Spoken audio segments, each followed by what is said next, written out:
Hello and welcome to Head On with Minaz Merchant. Today we're going to talk about four issues interrelated, starting with Rajnath Singh, Defence Minister, and his two statements, one on Pakistan-occupied Kashmir and how that's going to be the only issue that we will talk to Pakistan about, not about J&K. And the second statement, very important, on our nuclear doctrine. No first use. Ambiguity has now been put into that particular doctrine. Then we move on to J&K, the on-ground situation in Kashmir, particularly the valley, and in Jammu, of course. And finally, on Pakistan's reaction. And with that, back in a bit.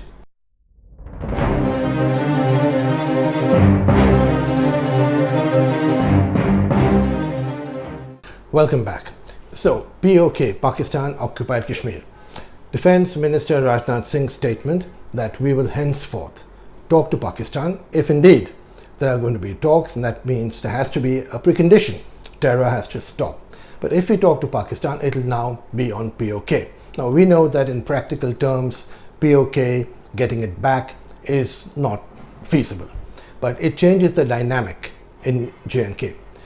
It's always been Pakistan, past 70 odd years, that has been saying J&K is ours, etc. Now we change the focus to Pakistan-occupied Kashmir, where they made a whole series of changes, Gilgit-Baltistan, etc., ceding a lot of territory to China. So if we have a focus on PoK, the entire dynamic of Jammu and Kashmir will change. And then Pakistan will harp back, as they have been doing for the past few days, on the United Nations Security Council resolution, which says that there should be a plebiscite, which is complete unadulterated rubbish. What the UNSC resolution number 47 of 13th August 1948 says clearly, it's in three parts. First, ceasefire, truce, done. Second, Pakistan to vacate all of course, PoK, all of J&K. They have to get out of PoK, which they haven't done for the past 70 odd years. And then India and Pakistan can get together and consider a plebiscite. Consider. So going back to the UNSC means first Pakistan has to get out of PoK. But they go on and on about the UNSC resolution. And then there's a Shimla agreement which supersedes in some ways the UNSC resolution according to both countries. And according to that, it's a bilateral relationship. Now that, as it may, we've seen Donald Trump, the American president, talking about mediation. But again, we've got very recently the Defense Secretary of the United States saying clearly J&K is a bilateral issue. So all the protestations by the Pakistanis have to be completely removed from the table. J&K is off the table. PoK is on the table. It is simply changing the dynamic of the overall J&K debate. So if we talk again to Pakistan, if terror stops, then we talk. It'll only be about PoK. That changes the paradigm. When we come back, we'll talk about the other statement of the Defence Minister, Rajnath Singh, which is very important. No first use, our nuclear doctrine. Rajnath Singh said that is now, it could change in different circumstances. So more of that back in a bit.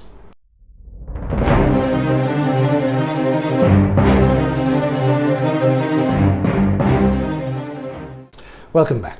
Okay, so no first use. Now India, for the past 20 odd years, since 1998 and Pokhran 2, has followed the principle of no first use. This has given Pakistan a handle to engage in nuclear bluff. Now we've called out that nuclear bluff in the Kargil War in 1999. But since then, Pakistan has produced battlefield nuclear weapons, small nuclear weapons that can be used in the battlefield. They've always had this nuclear bluff that they've used because they can't win a conventional war. Their proxy terror war, which is a low-cost war for them, is ongoing. But the nuclear weapon, which is a complete bluff, is something that they've used to their advantage. Now, Rajnath Singh's no first use doctrine change, where he says that if circumstances change, then no first use may be called into question.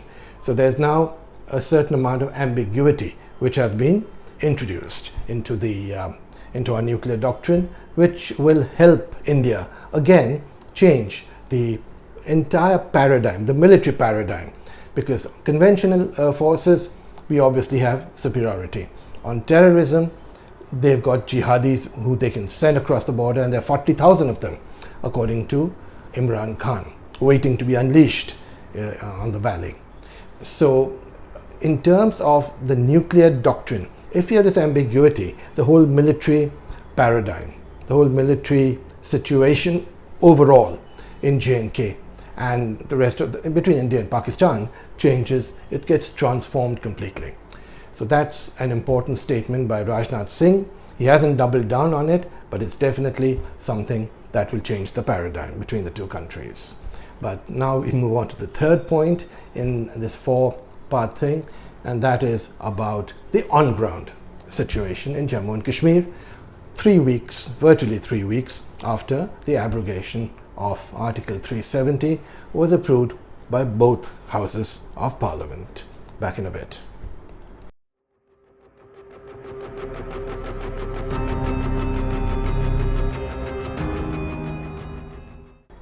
Well, welcome back. Now, virtually 3 weeks after the abrogation of Article 370, which was approved by a huge majority, and I use the word majority advisedly because there's a difference between the majority in Parliament, which is the will of the people, and majoritarianism, which is what we've had in J&K, and which the removal of Article 370 will ultimately obliterate. So we've got to make sure that we recognize the difference between majority and majoritarianism. The former is the will of the people, the latter, majoritarianism, is a bad thing. It's bad in India, it's bad in J&K, and that's something Professor Amartya Sen perhaps needs to mull over a little more. So the on-ground situation in Jammu and Kashmir at the moment, not much is coming out of the valley. Communications have been lifted, there is an improvement overall, but the leaders, the mainstream leaders, remain under detention. They are comfortably ensconced in palace hotels and five-star hotels, so they're not uncomfortable, but it's not a good thing to have the political leadership all put away. So I would imagine in the next few days, as the situation on the ground improves, people like Omar Abdullah, Mufti, Mehbooba Mufti, etc., should get released. But apart from that, the very little attendance in schools and colleges is a little worrying. But what is really worrying is, because I think this will gradually improve in the next few days and weeks, but what's worrying is that Pakistan is waiting for an opportunity, having been snubbed in the UNSC with only China supporting it. They are just waiting to unleash local sentiment, the Hurriyat, etc. All of them are looking for trouble, to create trouble in the valley, and that is something that we will talk about briefly in the fourth segment.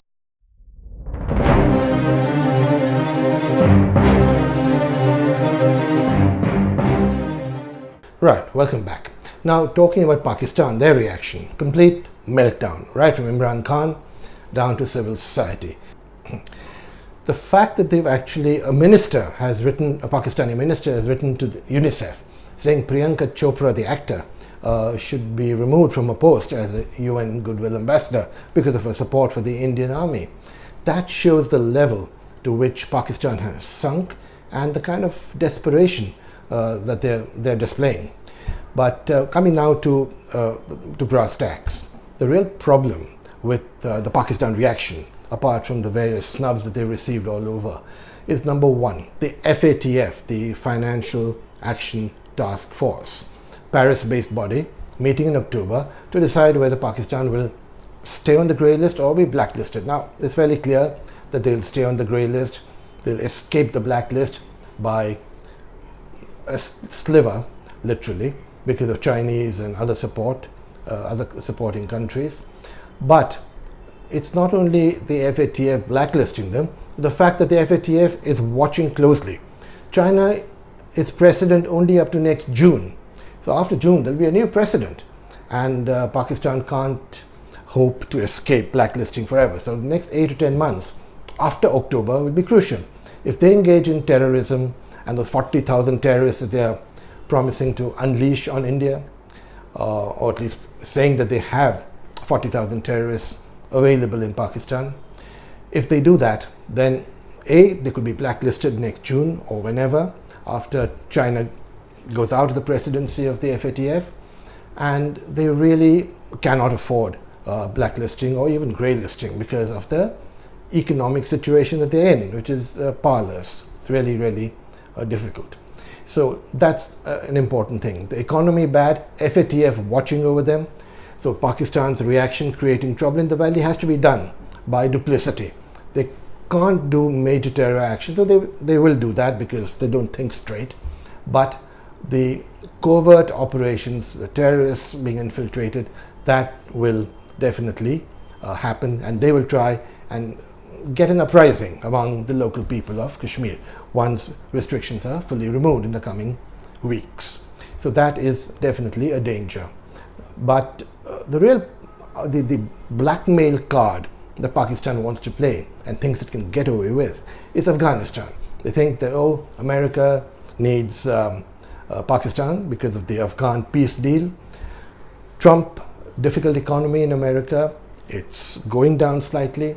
His re-election in November of next year might now be in question.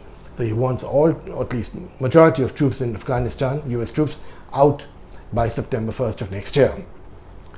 Imran Khan thinks that's an ace up his sleeve, but he is mistaken, because when and if the Taliban get into a power sharing agreement in Kabul, then we must not forget that the Taliban itself is A, faction ridden. It's got a majority of Pashtuns. The Pashtunistan demand is there. It's growing all the time, apart from the Baloch and Sindh unrest. So the Taliban will be a difficult animal to control even for Pakistan. And we know what that can lead to, because we've seen how the Pakistan Taliban had created mayhem in Pakistan. So Afghanistan, a card they think they can play, but one that is a double-edged sword. Right, so that's the overall situation. J&K, things improving. India has to be on its guard. On PoK, no first use of nuclear weapons. Two excellent points made by the defense minister that will change both the military and J&K paradigm and dynamic in the Union territory and between the two countries. And Trump, now Narendra Modi, the Prime Minister, is going to be meeting him in France at the G7 summit. There he'll have an opportunity to get complete clarity on this mediation thing which Trump comes up with every now and then. And I think Mr. Modi has to make it very clear to Mr. Trump, no mediation, that's completely off the table. And all the rambling tweets that Trump has been sending out, I think Modi will have to take a fairly tough stance against Donald Trump. Well, that's it for this time, and see you soon next week, hopefully. And once again, thank you for watching. Goodbye.